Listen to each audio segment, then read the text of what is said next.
Hello, my friends. Welcome back to American Lingo Academy. I'm Fiona, and today we're going to learn another 20 high-frequency English words that you will hear and see all the time in daily life. These words are really important because they make up the foundation of everyday English. By the end of this lesson, you'll know exactly what they mean and how to use them naturally in your own conversations. Let's jump right in and start learning together. Number 1, our. This is a pronoun. Our means belong to us, the people who are speaking. It shows possession or ownership by more than one person, including yourself. Some similar words are ours or we have. The opposite would be their, which means belonging to other people. You use our when talking about family, friends, work, or things that belong to your group. For example, imagine you're at work talking to a coworker about your office. You might say, "Our meeting starts at 2 o'clock today." Here's another one. When you're with your family planning a vacation, you could say, "Our flight leaves tomorrow morning at 8 a.m. Number 2. Yes. This is an interjection or response word.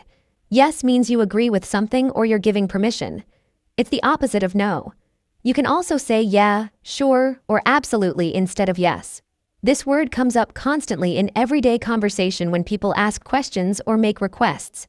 For example, when your friend asks if you want to go to the movies tonight, you simply answer, "Yes, that sounds fun." People often say something like, "Yes, I can help you with that project," when a colleague asks for assistance at work. Number 3, there. This is an adverb that shows location or place. There means in that place, not here where you are right now. It's the opposite of here. You might also use words like over there or at that location. This word is super useful when giving directions or pointing out where things are located. For example, if someone asks where the bathroom is in a restaurant, you could point and say, "It's over there, next to the kitchen." You might hear something like, "My keys are there on the table," when someone is looking for their missing keys. Number 4, back. This can be an adverb, noun, or part of a phrasal verb. Back means returning to a previous place, time, or condition. It's the opposite of forward or ahead. Similar words include return, again, or behind. This word appears in many daily situations like coming home, returning items, or talking about the past. For example, when you finish grocery shopping and head home, you tell your family, "I'm back from the store now." Here's another one. If you lend a book to a friend, you might say, "Please give this back to me next week." Number 5, mean. This is a verb with several meanings. The most common meaning is to intend something or to have a specific purpose. It can also mean to be unkind to someone. The opposite of mean, when talking about being unkind, would be nice or kind. You could also say intend, signify, or represent. This word comes up when explaining what you're trying to say or when describing someone's behavior. For example, when your friend doesn't understand your joke, you explain, "What I mean is that the movie was really boring." People often say, "I didn't mean to hurt your feelings," when they accidentally upset someone. Number 6, man. This is a noun that refers to an adult male person. The female equivalent is woman. You might also use words like guy, gentleman, or male. This word appears in conversations about people, relationships, work, and general daily life. For example, when you're describing someone to a friend, you might say, "The man at the coffee shop was very friendly today." You might hear something like, "That man over there is my neighbor," when someone is pointing out people they know. Number 7, little. This is an adjective that describes size, age, or amount. Little means small or not much. The opposite would be big, large, or much. Similar words include small, tiny, or slight. This word is very common when describing objects, children, amounts of time, or quantities. For example, when you're shopping and see something cute, you might say, "I love this little purse, it's perfect for my phone." Here's another one. When talking about your schedule, you could say, "I have a little bit of time before my next meeting." Number 8, give. This is a verb that means to hand something to someone or to provide something. The opposite would be take or receive. Similar words include offer, provide, or hand over. This word appears constantly in daily life when sharing things, helping others, or making exchanges. For example, when your friend looks cold, you might say, "Here, let me give you my jacket." People often say something like, "Can you give me directions to the nearest gas station?" when they're lost and need help. Number 9, his. This is a possessive pronoun that shows something belongs to a male person.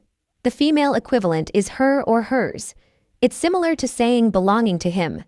This word comes up whenever you're talking about a man's possessions, family, work, or personal things. For example, when you're looking at family photos with a friend, you might say, "His daughter looks just like him."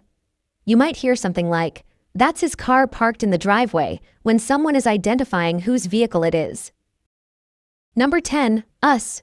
This is a pronoun that means we or the group of people including yourself. It's used when the group is receiving an action rather than doing the action. The opposite might be them, referring to other people. Similar expressions include we or our group. This word appears when talking about activities, plans, or things happening to your group.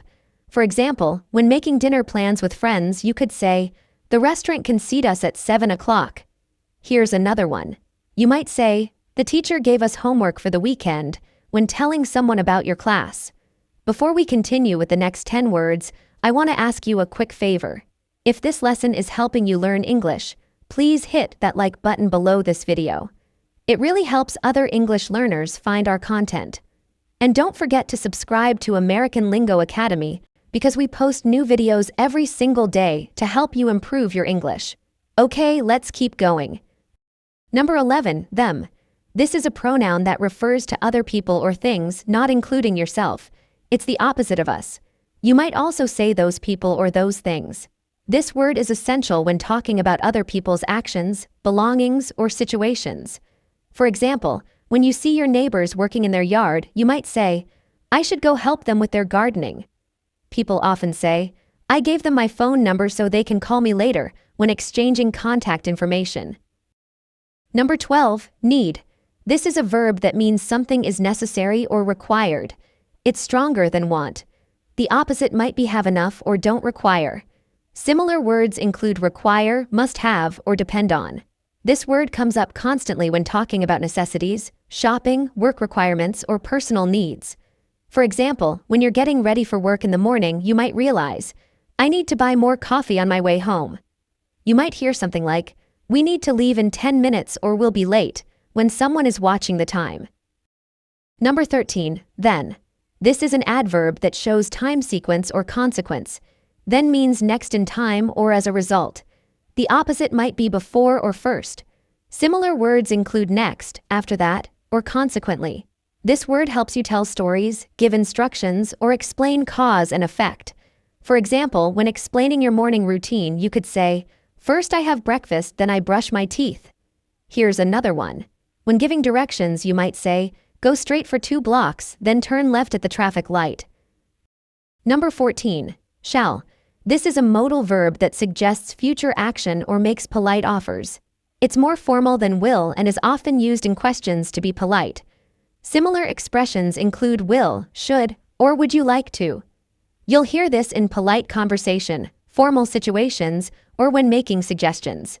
For example, when you're ready to leave a restaurant with friends, you might ask, "Shall we go now?" People often say something like, "Shall I help you carry those bags?" when they want to be helpful and polite. Number 15, or. This is a conjunction that shows choice or alternatives, or means one option instead of another. It connects different possibilities. Similar words include either, alternatively, or instead. This word is everywhere in daily conversation when you're making decisions, giving options, or explaining alternatives. For example, when planning what to eat, you might ask your family, "Should we order pizza or cook dinner at home?" You might hear something like, "We can go to the park or stay inside and watch a movie," when discussing weekend plans. Number 16, talk. This is a verb that means to speak or have a conversation. It's similar to speak, chat, or discuss. The opposite would be listen or stay quiet.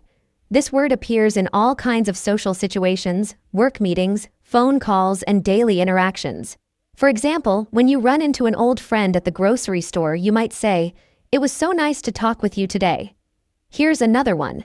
When you need to discuss something important with your boss, you could say, "Can we talk privately after the meeting?"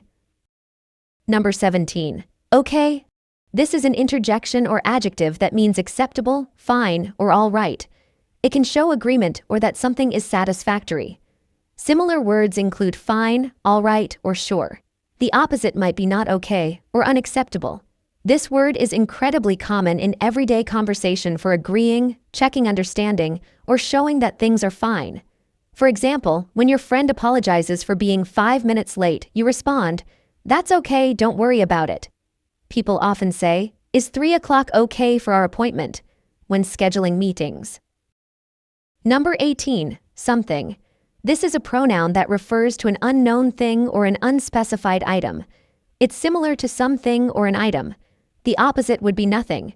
You use this when you can't or don't want to be specific about what you're talking about. This word appears when you're being vague, can't remember exactly, or want to keep things general. For example, when you smell food cooking but can't identify it, you might say, "Something smells really good in the kitchen."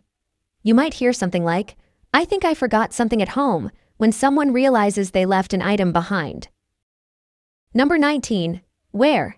This is an adverb that asks about location or place. Where is used to find out the position of someone or something. It's the question word for location. You use this constantly when you need directions, are looking for things, or want to know about places. For example, when you're lost in a new city, you might ask a local person, "Where is the nearest subway station?" Here's another one. When your friend mentions a great restaurant, you ask, "Where is it located? I'd love to try it." Number 20, great. This is an adjective that means excellent, wonderful, or very good. It shows strong positive feelings about something. The opposite would be terrible, awful, or bad. Similar words include amazing, fantastic, or wonderful. This word comes up all the time when expressing enthusiasm, satisfaction, or positive reactions. For example, when your colleague tells you about getting a promotion, you respond enthusiastically. "That's great news, congratulations." People often say, "We had a great time at the concert last night," when they enjoyed an event. And there you have it, my friends. 20 more essential high-frequency words that will help you sound more natural and confident in your daily English conversations. Remember, these words appear constantly in spoken and written English, so practicing them will make a huge difference in your fluency. Thank you so much for learning with me today.